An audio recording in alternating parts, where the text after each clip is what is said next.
राज्यसभा चुनाव में एनडीए की जीत को लेकर मुजफ्फरपुर 94 विधानसभा के जनसुराज के विधायक प्रतिनिधि जाने माने चिकित्सक डॉक्टर ए के दास से हमारे संवाददाता अभय कुमार श्रीवास्तव ने बातचीत की। आइए देखते हैं क्या कुछ कहा उन्होंने। हमारा यही कहना है कि लोकतंत्र में संख्या बल की बहुत महत्ता है और संख्या बल में लोक और तंत्र दोनों जुड़ा है।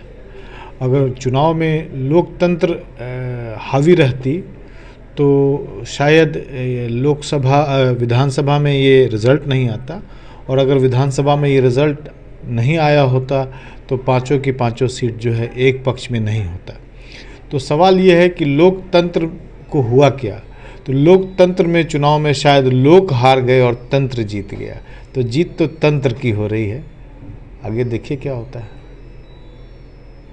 कांग्रेस के 3, जनता दल के 1 विधायक, क्या लगता है जिस तरह से 2026-25 चुनाव हम लोग का विधानसभा का हुआ था, तो लोग कहते हैं कि 10,000 पर वोटिंग हुई, तो क्या लगता है कि तीनों चारों हमारे जो विधायक थे ट्रेस आउट हो गए, क्या खरीद फरोख्त की?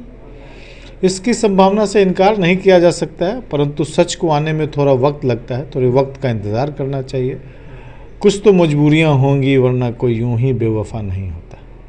तेजस्वी यादव इतना मेहनत किए, इतनी सारी रणनीति बनाए, हुंकार भरे थे कि 1 सीट में मारेंगे, लेकिन उनकी कोई हाथ नहीं लगा। अगर उनके चारों के चारों सीट इनके पक्ष में आते थे तो शायद इनको 1 सीट मिल जाता, परंतु 4 लोग जो इनके साथ, इनके पार्टी के लोग, इनके पक्ष के लोग नहीं इनका साथ दिए, तो इसी वजह से इनकी हार हुई। अब तेजस्वी जी को देखना होगा, अपने रणनीतिकार के साथ बैठना होगा कि अगर बंद घर से घर वाले को गायब कर दिया जाए तो उनके भी पॉलिसी में, उनके भी एग्जीक्यूशन में कहीं ना कहीं फॉल्ट है। क्या लगता है आपको कि केंद्र से आएंगे बिहार के मुख्यमंत्री पद के लिए? ये तो भविष्य में ही, भविष्य के गर्भ में छिपा हुआ है। भारतीय जनता पार्टी अपने पुराने इतिहास में बिल्कुल ही नए खिलाड़ियों को, नए लोगों को सबसे ऊंचे पद पर सुशोभित करती है। तो लोगों को अचंभित करने की पुरानी राजनीति, पुरानी परंपरा रही है भारतीय जनता पार्टी की। तो अब देखिए क्या होता है, इसके बारे में कुछ भी कहना बहुत मुश्किल है। क्या लगता है नीतीश जी को एनडीए केंद्रीय मंत्री बना के छोड़ दिया जाए?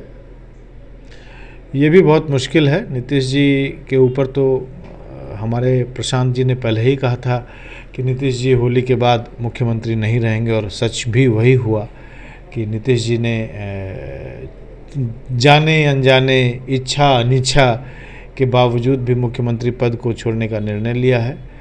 बिहार उनका जरूर कृतज्ञ रहेगा, 20 वर्षों से उन्होंने बिहार को संभाल के रखा, परंतु इतने कद्दावर, इतने उज्जवल भविष्य को बिहार में लाने वाले, इतने प्रतिभाशाली, इतने लोगों के चहेते मुख्यमंत्री का यह विदाई शायद बिहारियों को भी मंजूर नहीं होगा।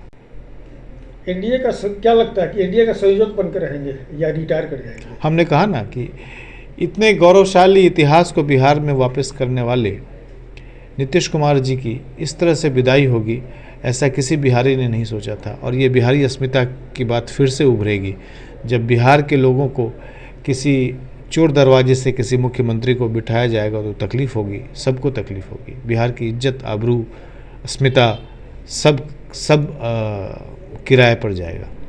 क्या लगता है चिराग पासवान को मुख्यमंत्री बनाया जा सकता है? नहीं, मुझे इसके बारे में कोई जानकारी नहीं है, मैं इसके ऊपर कोई टिप्पणी नहीं कर सकता। तो फिर क्या लगता है, पलटू राम के नाम से जाने गए हमारे मुख्यमंत्री नीतीश जी अपने पुत्र मोह में फिर कोई नया खेला कर सकते हैं? देखिए, नीतीश जी स्वास्थ्य के हिसाब से उतने मजबूत स्थिति में नहीं है। अगर वो मजबूत स्थिति में होते तो भारतीय जनता पार्टी इस तरह से उनकी हालत नहीं करती।